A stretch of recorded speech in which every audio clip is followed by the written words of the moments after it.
الحمد لله على إحسانه وشكر له على توفيقه وامتنانه أشهد أن لا إله إلا الله وحده لا شريك له وأشهد أن محمدا عبده ورسوله الداعي إلى رضوانه ربنا تبارك وتعالى berfirman di dalam surah Al-Mulk ayat yang ke-12. A'udzu billahi minasyaitonir rajim. Innal ladzina yakhshawna rabbahum bil ghaib lahum maghfiratun wa ajrun kabir. Sesungguhnya orang-orang yang takut kepada Rabb mereka di saat mereka sedang sendirian, untuk mereka ampunan dan untuk mereka ganjaran yang sangat besar. Di dalam ayat ini Allah menjanjikan untuk kita dua hal yang merupakan cita-cita kehidupan kita. Yang pertama, dosa dan kesalahan kita diampuni oleh Allah. Kemaksiatan masa lalu kita dihapus dan tidak dijadikan poin-poin azab yang siap untuk menghinakan kita di akhirat. Taubat kita diterima karena siapapun kita tidak akan pernah lepas dari dosa dan kesalahan. Kita pernah menghiasi masa lalu dengan hal-hal yang dibenci dan dilaknat oleh Allah. Dan kita juga akan tidak pernah terpelihara sampai datangnya kematian dari perangkap-perangkap iblis dan bala tentaranya. Dan kita sangat membutuhkan ampunan. Namun Allah Subhanahu wa ta'ala menjanjikan ampunan itu. Lahum maghfirah. Mereka akan mendapatkan ampunan. Dan cita-cita kita yang lainnya adalah surga. Dan Allah menjanjikan surga di dalam ayat ini dengan mengatakan wa ajrun kabir, dan ganjaran yang sangat besar. Hukum umum di padang mahsyar, hanya orang-orang yang diampuni oleh Allah yang akan masuk ke dalam surga Allah tanpa neraka. Namun manakala seorang hamba tidak meraih ampunan Allah dan tidak berhasil menggapai ampunan Allah, dan dia muslim dan muslimah, maka alamat akan diazab terlebih dahulu di neraka sampai waktu yang Allah tentukan, sesuai dengan takaran dosa dan maksiat yang tidak mendapatkan pengampunan itu. Baru setelah itu diangkat dari surga, dari neraka, dan dimasukkan ke dalam surga. Dan ada sekelompok lain manusia paling malang dan paling merugi, tidak pernah masuk ke dalam agama Islam, atau pernah masuk ke dalam agama Islam lalu dia batalkan Islamnya dengan kesyirikan dan kekufuran, dan dia wafat di dalam kekufuran dan kesyirikan itu. Maka untuk mereka seperti apa yang untuk Fir'aun dan Qarun kepada Abu Jahal, Abu Lahab dan Ubay bin Ka'ab dan Ubay bin Khalaf, yaitu khalidina fiha abada. Mereka kekal di dalamnya untuk selama-lamanya. Alhasil, kita sangat mengidam-ngidamkan ampunan Allah. Alhasil, kita sangat merindukan surga Allah. Kalau memang hati Anda serius untuk mendapatkan ampunan Allah, dan hati benar-benar serius ingin sampai ke surga Allah, lakukan seperti yang diinginkan Allah di dalam ayat ini. Innal ladzina yakhshawna rabbahum bil ghaib. Takutlah kepada Allah pada saat Anda sedang sendiri. Takutlah kepada Allah pada saat tidak ada yang melihat.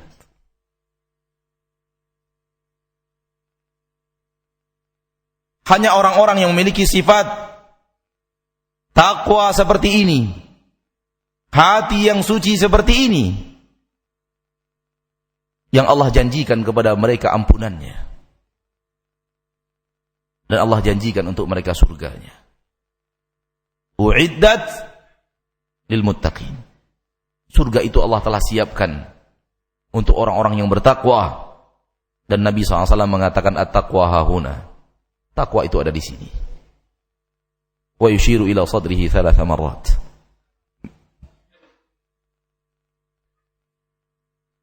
Kepada Anda yang kalau seorang diri berselancar di dunia maya untuk melihat maksiat, berhentilah. Tidak ada gunanya Anda pertontonkan kesolehan Anda kepada saudara Anda. Namun kepada Allah Anda pertontonkan keingkaran dan kebebalan Anda.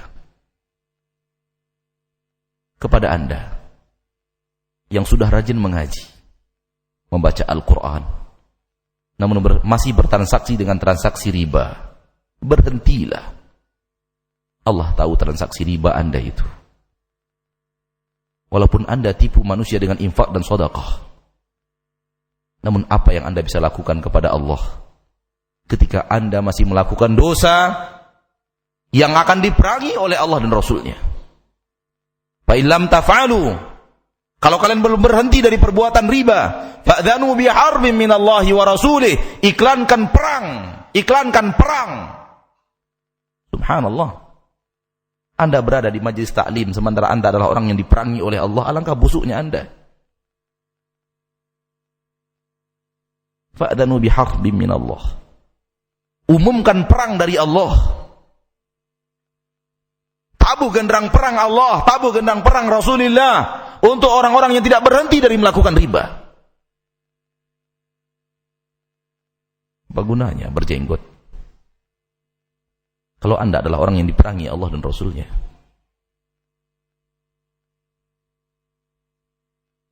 Untuk Anda yang masih hobi berghibah, bernamimah, duduk di majelis membicarakan aib orang lain, baik aib itu adalah aib para penguasa, atau aib itu adalah aib selebriti, atau aib itu adalah aib para ustadz, atau aib itu adalah aib teman dan saudara, berhentilah. Tidak ada gunanya lisan itu. Dan lisan itu bukan diciptakan untuk menceritakan aib orang lain. Dia diciptakan untuk sesuatu yang lebih indah daripada itu. Beribu-ribu kali lipat membaca Al-Quran, membaca hadis-hadis Nabi SAW, beramar ma'ruf nahi munkar, menghibur hati orang tua, menghibur hati orang fakir dan miskin, dan seterusnya dan seterusnya. Intinya, kalau di hadapan teman-teman kita masih mempertontonkan kesolehan, namun di belakang kawan-kawan kita tetap mempertontonkan maksiat kepada Allah, kita yang dituju. Dari orang-orang yang tidak mampu untuk bertakwa dan takut kepada Allah pada saat kesendirian. Dan kembali kepada hadis Abu Hurairah tadi, Allah akan melihat hati Anda. Allah akan melihat amalan Anda. Hati yang menjadi titik pertama. Di saat Anda sendiri, seperti apakah hati kita? Itulah kita yang sebenarnya. Ikhwani akhwati fiddin rahimani wa rahimakumullah. Takwa adalah gabungan antara hati yang suci dengan amal zahir. Yang mendakwakan kesucian hati tanpa amal zahir yang sesuai dengan yang diinginkan Allah adalah kedustaan.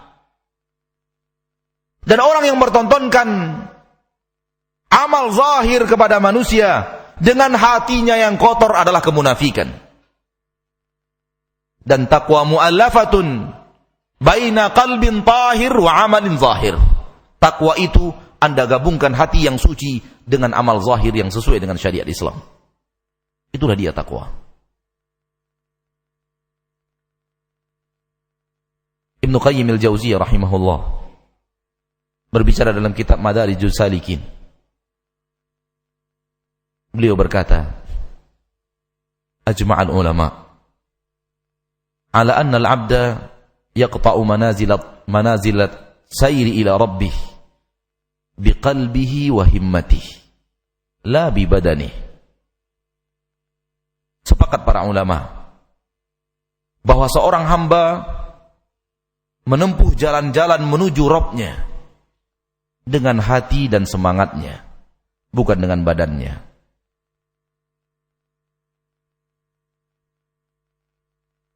Kita salat, kalau hati kita tidak salat, itu bukan salat yang diinginkan Allah. Kita menutup aurat, kalau hati kita tidak menutup aurat, itu bukan menutup aurat yang diizinkan Allah, yang diinginkan Allah tabaraka wa ta'ala. Kalau kita puasa, namun hati kita tidak pernah berpuasa daripada maksiat, maka itu bukan puasa yang diinginkan Allah. Ketahuilah bahwa dunia ini perjalanan. Dunia ini perjalanan. Dan kita semua sedang berjalan. Kemana? Menuju Allah. Allah berfirman di dalam Al-Quran, di dalam beberapa ayat. فَمَنْ شَاءَ اتَّخَذَ إِلَى رَبِّهِ سَبِيلًا. Terdapat dalam surat Al-Muzammil dan juga dalam surat Al-Muddathir. Faman syaa, barang siapa yang ingin, ittakhadha, silakan dia mengambil jalan ila rabbi, menuju Rabb-Nya. Sabila, silakan dia ambil jalan menuju Rabb-Nya. Maka hidup ini adalah perjalanan.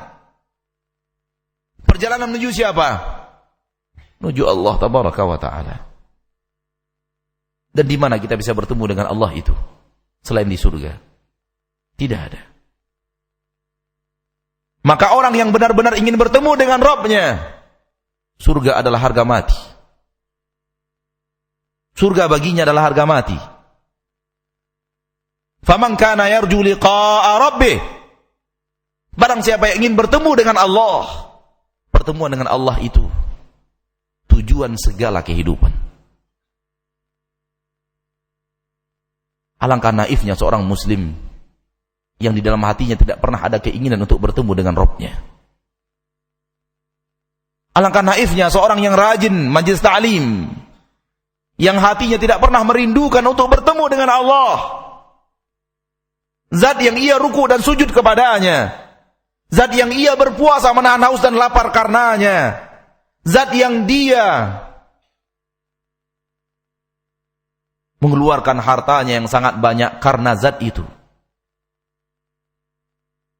Allah yang karenanya kita jujur. Allah yang karenanya kita menunaikan amanah. Allah yang karenanya kita tolak miliaran rupiah karena kita tahu dia tidak suka itu. Tidakkah kita ingin bertemu dengannya? Ya, kita mau bertemu dengannya. Dan pertemuan dengannya itu bisa dan tidak mustahil. Akan tetapi pertemuan dengan Allah hanyalah di surga. Imam Bukhari dan Muslim meriwayatkan hadis dari Nabi kita tercinta sallallahu alaihi wasallam, "Idza dakhala ahlul jannati al-jannah wa ahlun narin nar." Apabila penduduk surga telah masuk surga dan penduduk neraka telah sampai di neraka, yang kekal di neraka telah kekal di neraka, tidak ada lagi yang akan dibangkitkan dari neraka untuk ke surga, dan yang masuk surga akan masuk surga dan telah masuk surga. Maka dipanggillah penduduk surga oleh Allah tabaraka wa ta'ala, dan Allah bertanya kepada mereka, "Ya ahlal jannah, ala azidukum?" Wahai penduduk surga, as'alullah azza wa jalla, saya memohon kepada Allah, semua kita yang hadir di masjid ini hadir di majlis itu. Amin ya rabbal alamin. ya ahlal jannah, wahai penduduk surga, ala azidukum, apakah kalian masih ingin kutambahkan sesuatu? Qalu, penduduk surga menjawab,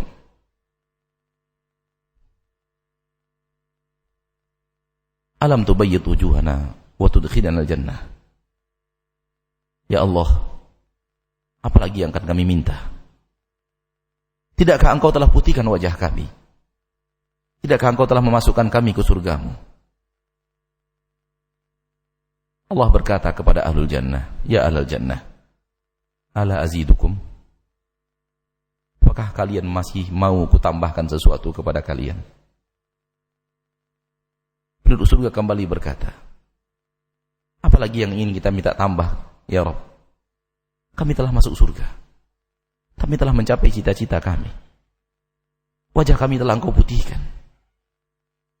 Ketiga kalinya Allah bertanya, ya ahlal jannah, ala azidukum, wahai penduduk surga, tidakkah kalian mau kutambahkan sesuatu kepada kalian?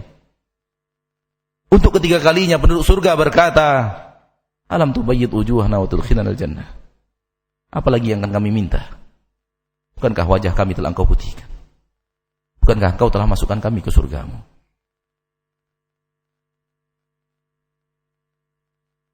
Tujuan hidup kita yang sebenarnya bertemu dengan Allah. Namun nikmat-nikmat surga membuat penduduk surga lupa tujuan utama hidupnya. Kenikmatan yang mereka rasakan di surga Allah telah membuat mereka lupa bahwa yang mereka inginkan daripada rukuk dan sujud adalah bertemu dengan Allah. Yang mereka inginkan dengan puasa dan jujur adalah bertemu dengan Allah. Yang mereka inginkan ketika mereka menolak harta yang banyak yang haram itu adalah untuk bertemu dengan Allah. Mereka lupa sudah. Karena nikmat-nikmat luar biasa yang mereka rasakan di surga Allah. Padahal tujuan hidup kita semuanya menuju perjumpaan itu. Setelah 3 kali Allah mengingatkan, ahlu surga tidak kunjung ingat. Fakashafal hijab. Allah mengangkat hijab yang selama ini membatasi antara dia dan makhluknya. Allah angkat hijab. Fama utu syai'an aladda ilaihim minan nadhar ila rabbihim. Maka penduduk surga tidak pernah merasakan kenikmatan yang lebih hebat di surga, lebih daripada melihat kepada Rabb mereka. Allahumma inna nas'aluk ladzatan nadhar ila wajhikal karim. Allahumma inna nas'aluk ladzatan nadhar ila wajhikal karim. Allahumma inna nas'aluk ladzatan nadhar ila wajhikal karim.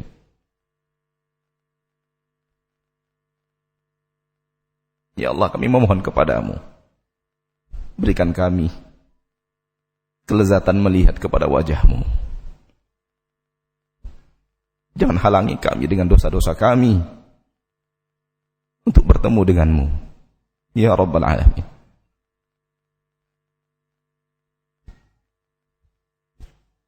Ajma'al ulama, sepakat para ulama, perjalanan menuju Allah dengan hati dan semangat, bukan dengan jasad, bukan dengan badan. Maka kalau perhatian kita selama ini tumpah kepada jasad, tumpah kepada gerakan sholat semata, tumpah dengan cara berpuasa yang benar semata, tanpa hati, alangkah salahnya kita beragama.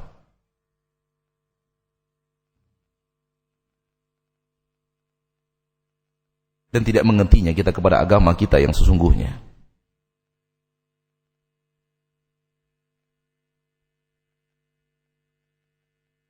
Banyak orang yang sholat, tapi hatinya tidak sholat.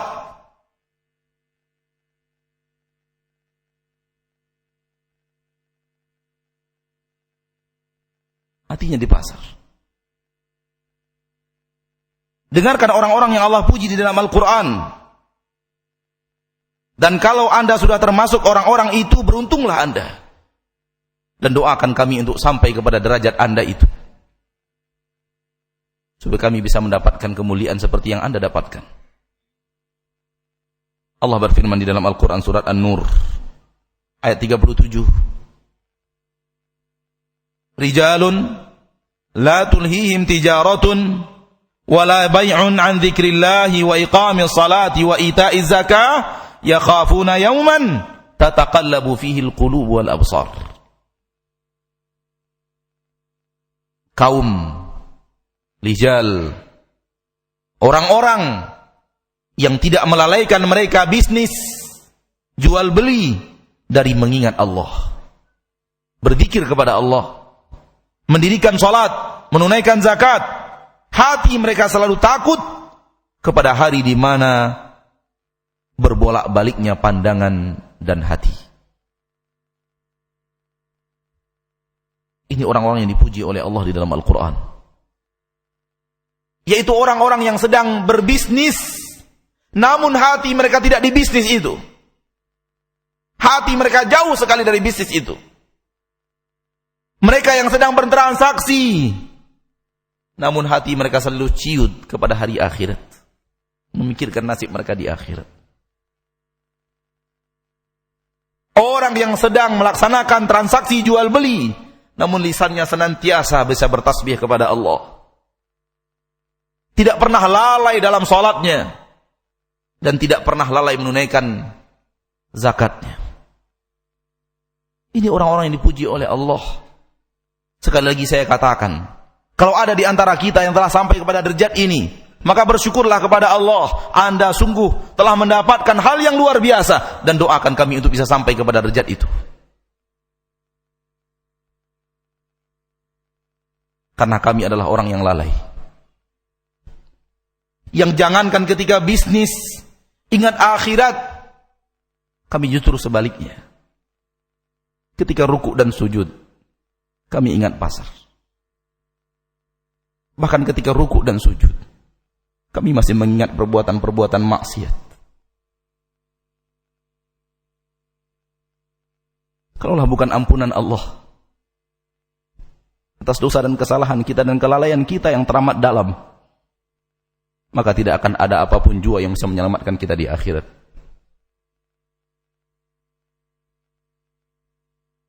Perhatikan salat Anda, saudaraku. Orang-orang yang beruntung di akhirat hanyalah orang-orang yang khusyuk di dalam salatnya. Qad aflahal mu'minun alladzina hum fi salatihim khashi'un. Orang-orang yang mukmin yang beruntung adalah orang-orang yang di dalam salat mereka khusyuk di dalam salatnya. Sering kita perhatian kepada salat kita secara gerakan. Namun bagaimana perhatian kita terhadap kekhusyukan salat itu sendiri? Kita telah berusaha dengan usaha yang banyak untuk membenahi gerakan salat kita dan gerakan salat orang-orang yang kita cintai. Namun sejauh mana kita membenahi kekhusyukan mereka? Bukankah para ulama mengatakan khusyuk itu adalah ruhnya salat? Dan salat yang tanpa khusyuk adalah bagaikan jasad yang tanpa ruh, mayat, tidak ada artinya.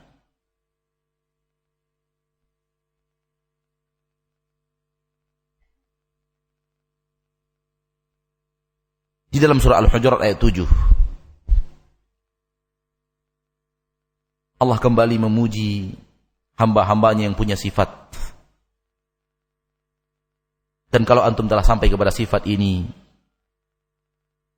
bersyukurlah kepada Allah dan doakan kami untuk bisa sampai kepada derajat itu.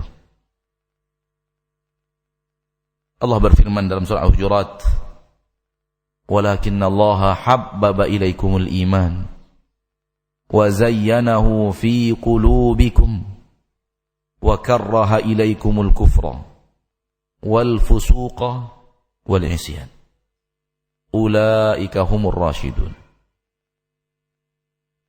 Akan tetapi Allah telah menanamkan kecintaan kepada hati kalian, kecintaan terhadap iman di hati. وَزَيَّنَهُ فِي قُلُوبِكُمْ, dan Allah hiasi iman itu di dalam hati kalian sehingga kalian menikmati iman. وَكَرَّهَ إِلَيْكُمُ الْكُفْرَ, Allah telah membuat kalian benci kepada kekufuran, wal fusuqa, kepada kefasikan, wal isyan, kepada kemaksiatan. Sudahkah benar-benar hati kita mencintai iman dan mencintai amalan-amalan iman? Atau amalan iman, amalan itu hanya amalan gerakan yang tidak disertai oleh kecintaan hati? Sudahkah kita benci kepada kekufuran sehingga kita benci kepada orang yang di dalam tubuhnya ada kekufuran itu, walaupun siapapun dia? Ayah kita, saudara kita, anak kita, di dalamnya ada kekufuran, kita benci kepada mereka. La tajidu qauman yu'minuna billahi wal yawmil akhir yuwadduna man hadda Allah wa rasulahu walau kanu aba'ahum aw abna'ahum aw ikhwanahum aw ashiratahum ulaik kataba fi qulubihimul iman.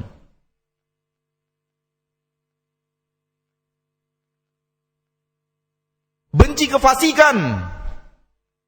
Sejauh mana antum benci acara-acara di televisi dan kemaksiatan? Sejauh mana Anda membenci kemaksiatan yang ada di koran, kemaksiatan yang ada di majalah, kemaksiatan yang ditawarkan sepanjang jalan, dan antum di dalam mobil, maksiat ada di depan antum, rambut wanita, tangan wanita, paha wanita, ditawarkan gratis setiap hari. Sejauh mana antum benci? Atau malah antum menikmatinya? Kalau antum sudah membencinya, pasti antum tidak akan mau menikmatinya. Akan tapi kalau antum tidak benci, kemungkinan menikmati lebih dekat. Kalau sudah cinta kepada iman, dan kalau sudah benci kepada kekufuran, kefasikan, dan kemaksiatan, ini derajat mulia. Cinta dan benci itu ada di dalam dada.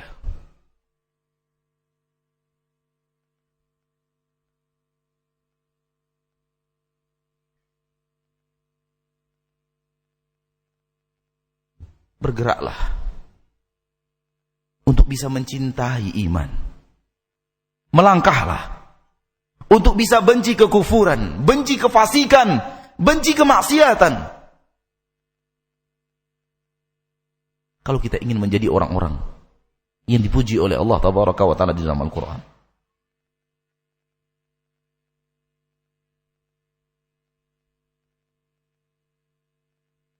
Di dalam surah Az-Zumar ayat 23 Allah berfirman,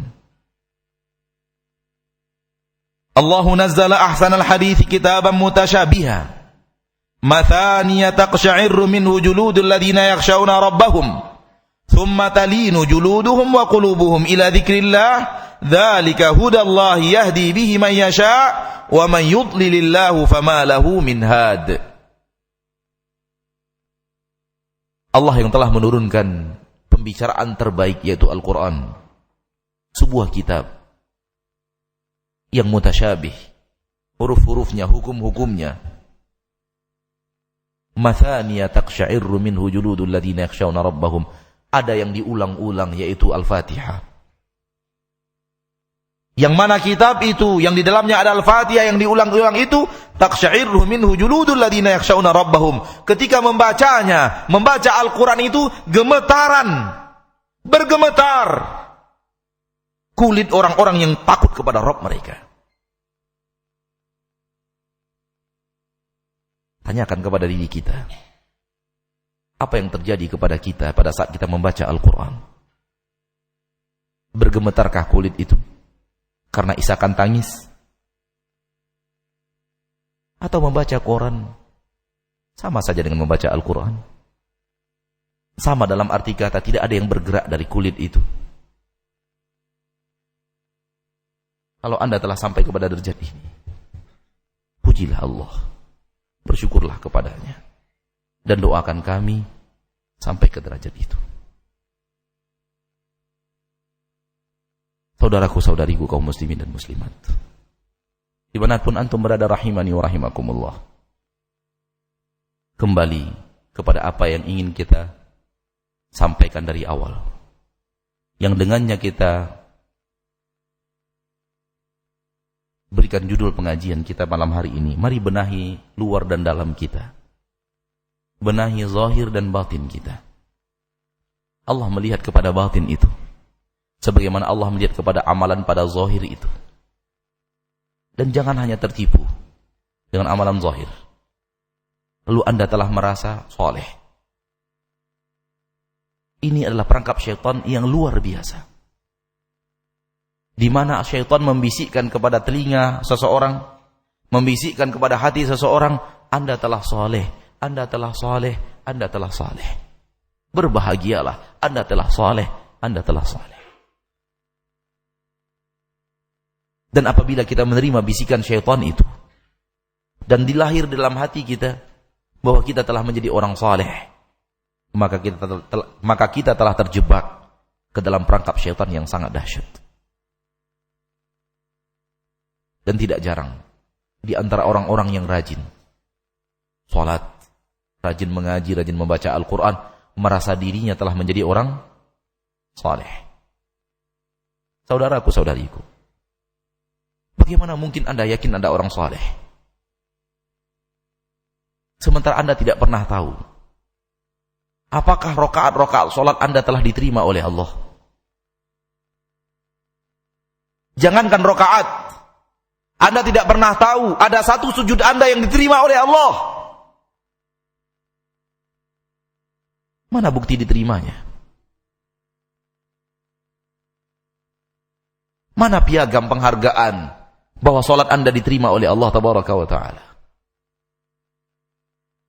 Benar Anda telah melakukan amal saleh, tapi sampai saat ini, sampai detik ini, sampai Anda meninggal dunia, Anda tidak pernah tahu diterima atau tidak. Di sisi lain, Anda berbuat dosa, Anda berbuat maksiat. Maksiat di mata, maksiat di telinga, maksiat di lisan, maksiat di kaki, maksiat di tangan, maksiat di hati, maksiat di kulit, maksiat di hidung.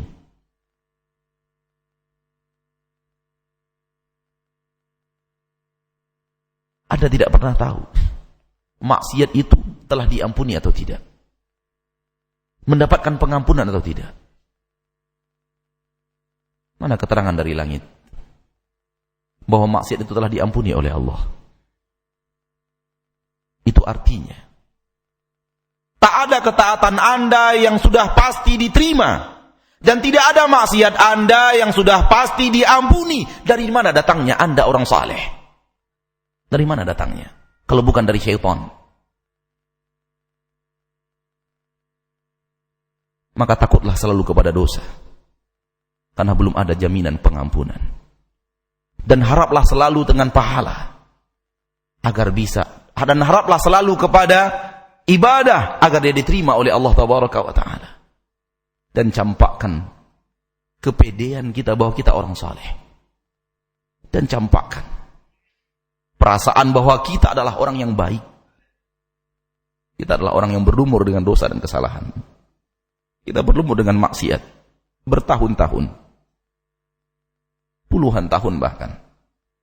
Kita telah menghiasi mata kita dengan maksiat, lisan kita dengan maksiat, pendengaran kita dengan maksiat, hati kita dengan maksiat, kulit kita dengan maksiat, kaki dan tangan kita dengan maksiat.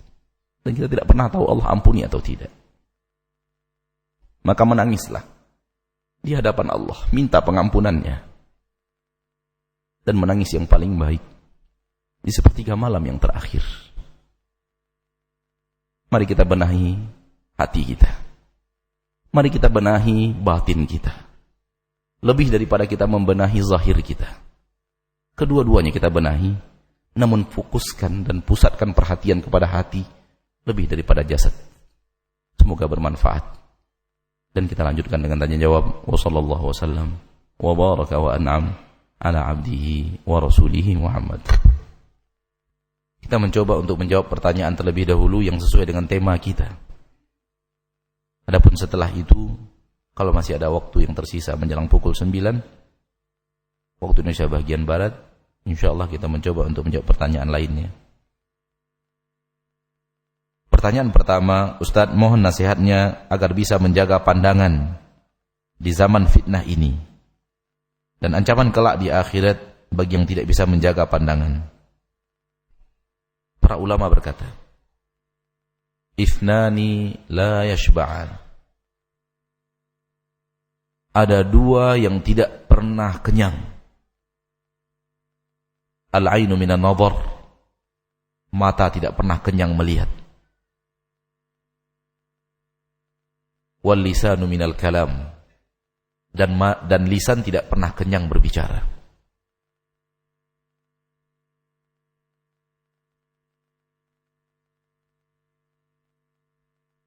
Allah menciptakan mata untuk digunakan hal-hal yang bermanfaat dan mulia. Dan Allah tidak menciptakan mata itu agar dengannya kita berbuat maksiat kepadanya, dengan cara dilayangkan pandangan itu kepada tempat-tempat yang diharamkan Allah Tabaraka wa Ta'ala untuk dilihat. Saya setuju dengan saudara kita yang bertanya, zaman ini zaman fitnah. Walaupun bukan hanya zaman ini zaman fitnah. Zaman-zaman terdahulu dan zaman yang akan datang juga zaman fitnah. Yang perlu kita ketahui adalah, ada orang yang bisa menjaga dirinya dari fitnah itu, sementara ada orang yang tidak bisa menjaga dirinya dari fitnah itu. Permasalahannya bukanlah di zamannya, namun permasalahannya ada pada hati orang itu. Di dalam biografi Buya Hamka, kalau itu sahih daripada biografi dari yang diceritakan tentang beliau, di dalam perjalanan pulang haji di atas pesawat bersama jemaah haji yang bersama beliau, ada yang berkata, Buya, di Mekah saya bertemu wanita pelacur. Kata Buya Hamka, saya di Indonesia, di Jakarta tidak pernah bertemu wanita pelacur.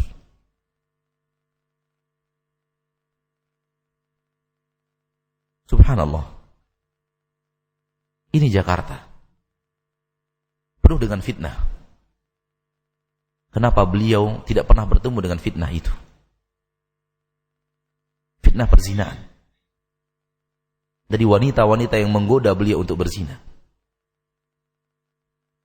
Karena pandainya beliau menjaga diri dari tempat-tempat fitnah itu.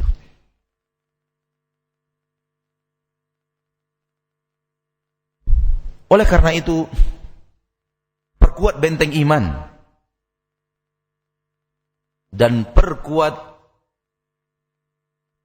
ketakutan kepada Allah dan azab dan murka-murka Allah Subhanahu wa ta'ala.